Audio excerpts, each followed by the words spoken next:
So human beings are pattern creation machines. And I'm going to spend a little bit of time on this lesson because in essence, this is how we end up creating the patterns of our lives. So this is the fundamental pattern that creates all the other patterns. So let's get into time chunking and scheduling. So this is a belief shifting exercise. So if you shift your beliefs or dial them in or dial them up, you will have most likely increased ability in all of those areas. So this is an important lesson for me and I think most people. And so I'm going to start off with a little bit of poetry because how we spend our days is, of course, how we spend our lives. What we do with this hour and that one is what we are doing. A schedule defends from chaos and whim. It's the net for catching days. It's the scaffolding on which a worker can stand and labor with both hands at sections of time. A schedule is a mock-up of reason and order, willed, faked, and so brought into being. It is a peace and a haven set into the wreck of time. It is a lifeboat on which you find yourself decades later, still living. So I used to say things like genius is messy, and that's sort of true. Unproductive genius is usually very messy, flying around from project to project in flights of fancy and imagination, but little progress until whatever you're working on is left as little more than a mess on the floor. And anyone who's ever known me for a longer period of time or throughout my history can attest to the fact I'll be doing all this stuff and I'll be getting stuff out of boxes, and then I got the thing I need, and then I left a huge mess where the boxes were. And then I take the thing I need and I go work on it in the other room, and occasionally I finish something, but mostly I would leave like 4 messes in 4 different places because I was so excited about whatever thing I was working on that I didn't even notice anything else. And it's good to be that wrapped up in a project and to have that inspired idea that you're just so in love with that you kind of lose touch with the world. And that's what happens with flow. But you have to manage your tendencies so that you create a sustainable environment and a sustainable system to get ideas out of your head and into practice, and then sustain and protect those ideas long enough for them to solidify and become a final result. So if you have trouble finishing a project, probably look to this article and that mechanism first, because it's a big trap and it takes a lot of effort to correct, So I'm still working on it. And that was the point of an entire 75-day challenge, this bracelet right here. Every day I will, organize, align, and streamline my life so that I'm not getting all of this messy buildup that's constantly getting in the way of my endeavors.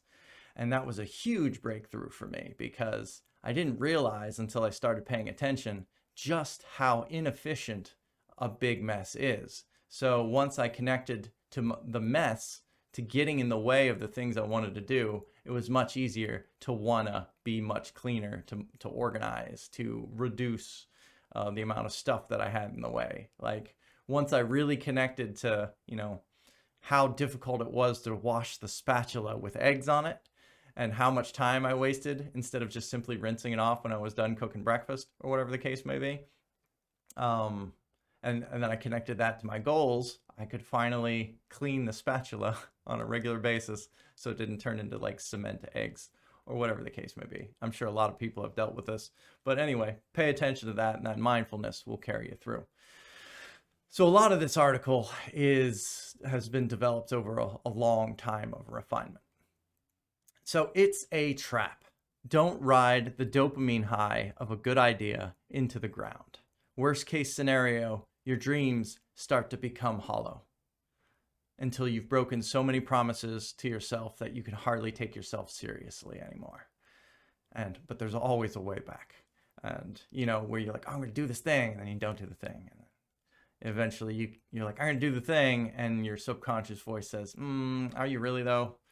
And that's when you know you have a problem. So that's when you should make the extra effort and maybe read this article twice, because there is a way back. All it takes is mindfulness and appreciation. Once you identify and understand the problem, you then know the solution. And that's why belief shifting is such an important thing. And I'm going to spend some time on it right now. Don't fall into the dopamine trap. Be genuine. Connect to your endeavors with intention and follow through. And you will have a satisfying life full of achievement and genuine connection. It takes some effort. It takes some mindfulness. But what are your dreams worth to you? Let's dive into the importance of scheduling, because how we spend our days is, of course, how we spend our lives. So it's easy to think your ideas are working and you don't need a schedule when you're also not keeping track of your progress or evaluating your methods on a regular basis. I.e., it's easy to make up bad information when you have no idea what's going on. But don't fault yourself. It's easy to do, and it happens to the best of us. Everyone, pretty much. So, odds are, if you think a schedule is restrictive or inefficient, you've never actually had one saved from classes when you were a kid or a minimum wage job. And those kind of schedules are usually very restrictive and inefficient because they're built by someone else for goals you often don't align with. So I'll say that one more time, that scheduling, like if we're brought up in these authoritarian style systems that have restrictive and inefficient scheduling, and so our whole life we kind of sit in that until we reflexively learn that schedules are restrictive and inefficient and oppressive and bad for us. But that's really just a misaligned schedule. And it's important to make that distinction and that disconnect, because that's not the kind of schedule we're talking about here. That's just one type of schedule. What we're talking about is the scaffolding of your dreams. We're talking about the shield that defends against chaos and whim.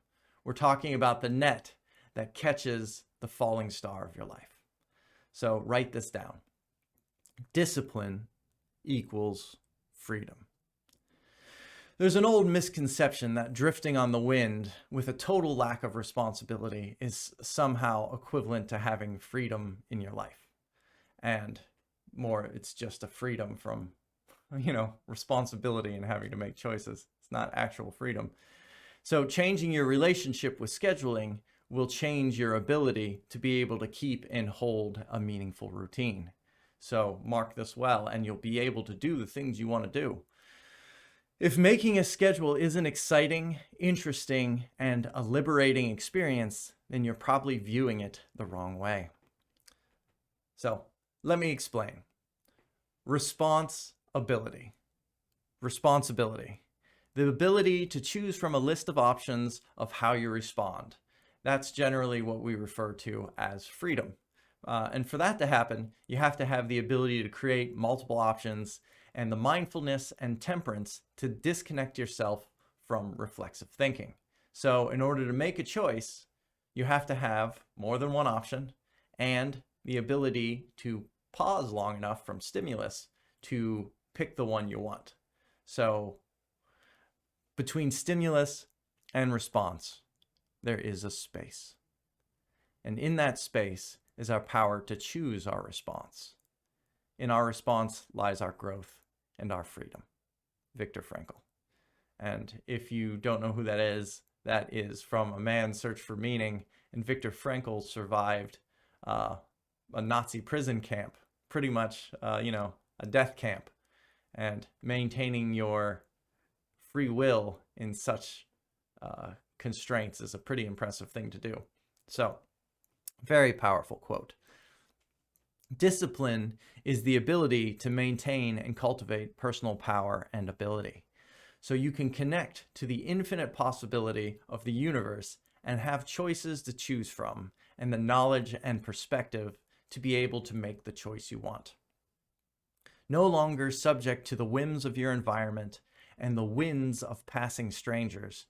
With discipline, you become the primary driving force of creation within your own life and within your own mind. So I'm going to read Viktor Frankl's quote one more time. Between stimulus and response, there is a space. And in that space is our power to choose our response. And in our response lies our growth and our freedom. I am the master of my fate. I am the captain of my soul.